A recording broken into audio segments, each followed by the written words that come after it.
नमस्कार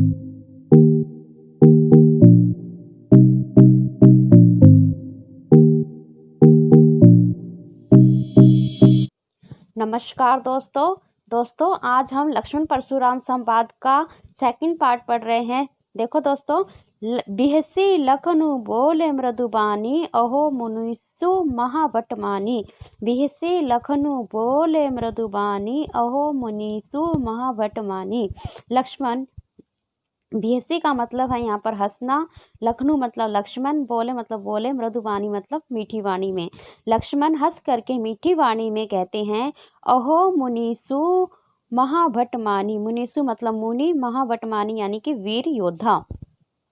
लक्ष्मण कहते हैं, मीठी वाणी में बोलते हुए कहते हैं कि हमने आपको महान योद्धा यानी कि वीर योद्धा मान लिया है। पूनी पूनी मोही दिखाव कोठारू चहत उड़ावन फूंकी पहारू। पूनी पूनी यहाँ है बार बार, मोही मतलब मुझे, दिखाओ मतलब दिखा रहे हो, कुठारू मतलब फरसा। लक्ष्मण कहते हैं कि हे मुनि, आप मुझे बार बार फरसा दिखा रहे हो। चहत चहत उड़ावन फूंकी पहारू, आप तो ऐसा लगता है जैसे आप एक फूंक के अंदर ही पहारू, पहारू मतलब है यहाँ पर पहाड़ को उड़ा देना चाहते हैं। यहाँ कुमड़ बतिया को नाही जे तर्जनी देखी डर जाई। यहाँ मतलब है यहाँ, कुमड़ बतिया मतलब छुई मुई का पौधा, को मतलब कोई, नाही मतलब नहीं, कि यहाँ यहाँ पर कुमड़ बतिया कोई नहीं, यानी कि यहाँ छुई मुई का पौधा कोई भी नहीं है। जे तर्जनी देखी डर जाई। जे तर्जनी मतलब कि अंगूठे के पास वाली जो उंगली होती है उसे तर्जनी कहते हैं। तर्जनी देखी डर जाई, जो आपकी तर्जनी उंगली को देखकर ही डर जाएगा। आगे एक बार देखी कुठारू सरासन बाना, मैं कछु कहा सहित अभिमाना। लक्ष्मण कहते हैं कि मैंने आपके फरसे को देखकर और सरासन बाना का मतलब है यहाँ पर धनुष, सरासन का मतलब धनुष और बाना मतलब बाण, धनुष और बाणों को देखकर मैं कछु कहा सहित अभिमाना। कछु मैं मतलब मैंने, कछु मतलब कुछ, कहा मतलब कहा, सहित मतलब साथ, अभिमान मतलब अभिमान के साथ मैंने कुछ कह दिया। लक्ष्मण जी कहते हैं कि मैंने आपके फरसे और धनुष बाणों को देख करके अभिमान सहित आपको कुछ कह दिया, यानी मैंने आपको वीर योद्धा समझ करके, आपके फरसे और आपके धनुष बाणों को देखकर आपको वीर योद्धा समझकर मैंने अभिमान सहित कुछ कह दिया। भृगु सुत समझेऊ जनेऊ विलेकू, जो कछु कहू सहेऊ रिस रोकी। भृगु सुत समझू जनेऊ विलोकी, जो कछु कहूँ सहूँ रिस रोकी। आगे कहते हैं भृगु सुत यानी भृगु का पुत्र समझ करके, समझू मतलब समझ करके, जनेऊ विलेकू, जनेऊ यानी कि जनेऊ को देख करके, जो कुछ कहा सहूँ रिस रोकी, और आपने जो कुछ भी मुझसे कहा, जो भी उचित अनुचित बातें कही, वो मैं सहता गया, वो अपने क्रोध को मैंने रोक लिया। सुर महिसुर हरिजन अरुगाई, हमरे कुल इहन पर न सुराई। सुर मतलब है यहाँ पर देवता, महिसुर मतलब ब्राह्मण, हरिजन मतलब कि हरि के जन यानी कि भक्त, और मतलब और, गाय मतलब गाय। ठीक है, लक्ष्मण जी आगे कहते हैं कि हम देवता, ब्राह्मण, सुर मतलब देवता, महिषुर मतलब ब्राह्मण, हरिजन मतलब कि भक्त, और मतलब और, गाय मतलब गाय, कि हम देवता, ब्राह्मण, भक्त और गाय, इन चारों पर, हमरे कुल इन्हें पर न सुराई, हमारा जो कुल है, हमारा जो परिवार है, वो इन पर कभी भी अपनी वीरता नहीं दिखाता है, यानी इनका वध कभी भी नहीं करता है।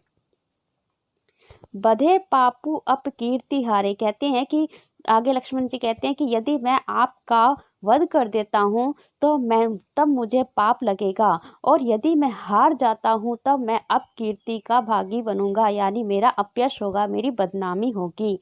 मारता हूँ पाप परी हैं तुम्हारे, और यदि आप मेरा वध करते हैं, आप मुझे मारते हैं, तो पाप परी हैं मतलब कि पैरों में पड़ेंगे, तुम्हारे मतलब तुम्हारे, तो मैं आपके पैरों में ही पड़ूंगा।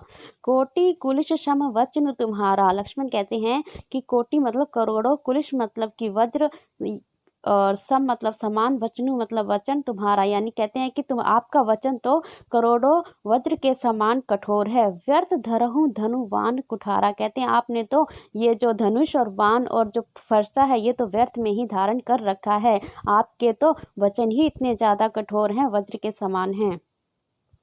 जो बिलोक की अनुचित कहूँ शंभु महामुनि धीर, सुनि सरोस भृगुवंश मुनि बोले गिरा गंभीर। परशुराम लक्ष्मण जी आगे कहते हैं कि जो बिलोकी अनुचित कहूँ कि मैंने आपके फरसे और कुठार को देख करके धनुष और बाण को देख करके जो कुछ भी अनुचित कहा उसके लिए आप मुझे हे महामुनि धीर हे धैर्यवान महामुनि आप मुझे क्षमा करें। सुनी सरोस भृगुवंश मणि बोले गिरा गंभीर। सुनी मतलब सुन करके, सरोष मतलब क्रोध सहित, भृगुवंश मणि यानी कि परशुराम बोले गिरा गंभीर। और लक्ष्मण के इन वचनों को सुन करके परशुराम और भी क्रोध के साथ बोलते हैं, पूरे गंभीर होकर कहते हैं। देखिए क्या कहते हैं। कौशिक सुनहु मंद यहु बालकु, कुटिल कालवश निज कुल घालकु। कहते हैं कि हे विश्वामित्र, कौशिक यहाँ विश्वामित्र के लिए आया है। सुनो मतलब सुनो, मंद मतलब मंद बुद्धि, यहु मतलब यह, बालकु मतलब बालक। कि हे विश्वामित्र सुनो, यह बालक मंद बुद्धि का है। कुटिल कालवश निज कुल घालकु। कुटिल मतलब कि कालवश, कालवश का मतलब है यहाँ पर यह कुटिल है। कालवश का मतलब है कि काल के वश में होकर, निज कुल मतलब कि अपने कुल का, घालकु मतलब घातक है यानी अपने कुल का नाश करने वाला है। कहते हैं कि यह कुटिल है, काल के वश में होकर के, अपने मृत्यु के वश में होकर अपने ही कुल का नाश करने वाला है, अपने ही कुल का घातक है। भानुवंश राकेश कलंकु। भानुवंश, भानुवंश यहाँ पर भानु सूर्य को कहते हैं और वंश यानी कि सूर्य वंश, राकेश कलंकु और सूर्य वंश में चंद्रमा के कलंक के समान है। निपट निरंकुश अबुध अशंकु। यह निपट निरंकुश है, इस पर किसी का नियंत्रण नहीं है। अबुध नासमझ है, अशंकु मतलब कि भयहीन है।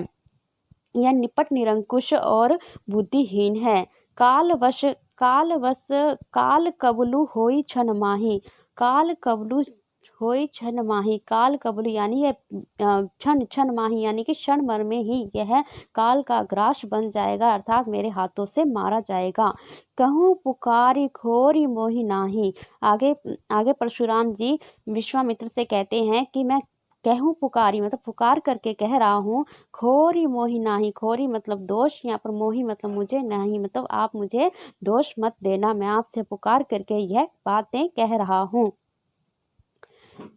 तुम्हें हटकहूँ जो चहूँ उबारा। तुम्हें मतलब तुम, हटकहूँ मतलब कि रोकना, और जो मतलब जो, चहूँ मतलब कि चाहते हो, उबारा मतलब बचाना। कि यदि तुम इस बालक को बचाना चाहते हो तो तुम इसे रोक लो। कही प्रतापु बलु रोष हमारा।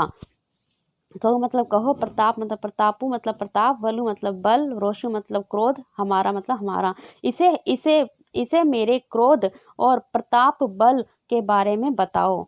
लखन केहु मुनि सुजस तुम्हारा। लखन कहते हैं, लखन मतलब लक्ष्मण कहते हैं, मुनि सुजस तुम्हारा, आपके सुजस यानी कि यश के बारे में कौन नहीं जानता है। तुम्हु अछत को वर्णे पारा। और आपसे अच्छा आपका वर्णन कौन कर सकता है। तुम्हें अछत को वर्णे पारा मतलब आपसे अच्छा आपका वर्णन और कौन कर सकता है। अपने मुँह तुम आपनी करनी। आप अपने मुँह से ही अपने कार्यों का वर्णन कर रहे हैं। बार बार अनेक भांति बहुवर्णी, और आपने बार बार अनेक प्रकार से बहुत बार इसका वर्णन किया है।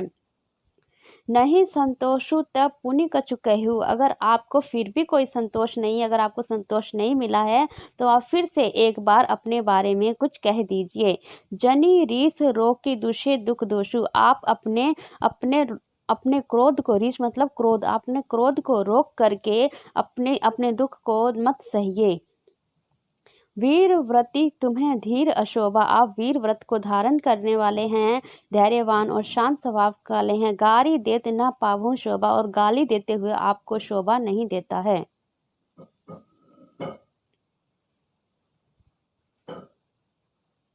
सूर समर करनी करही, कही न जनावही आपू। विद्यमान रन पाई रिपु, कायर कथई प्रतापु। सूर मतलब यहाँ पर होता है योद्धा, समर का मतलब है युद्ध, करनी मतलब करता है, और करही मतलब काम। अब करनी का मतलब है यहाँ पर कार्य, और करही मतलब करता है। कहीं न जना वही आपू। कहते हैं आगे लक्ष्मण जी कहते हैं कि जो योद्धा होता है वह युद्ध भूमि में अपने काम को करता है, वह अपने प्रताप का वर्णन कभी भी नहीं करता है। विद्यमान रन पाई रिपु कायर कथई प्रतापु। विद्यमान रन का मतलब है यहाँ पर युद्ध, और पाई मतलब पा करके, रिपु मतलब कि शत्रु। शत्रु को पा करके कायर, युद्ध भूमि में शत्रु को पा करके कायर अपने प्रताप का वर्णन करता है, अर्थात अपने ही प्रताप के बारे में कहता है, अपने ही डींगे हाँकता है। ठीक है दोस्तों, आज हम इतना ही पढ़ेंगे, और आपको अगर वीडियो पसंद आया हो तो इसे लाइक करें, शेयर करें और सब्सक्राइब करें। धन्यवाद।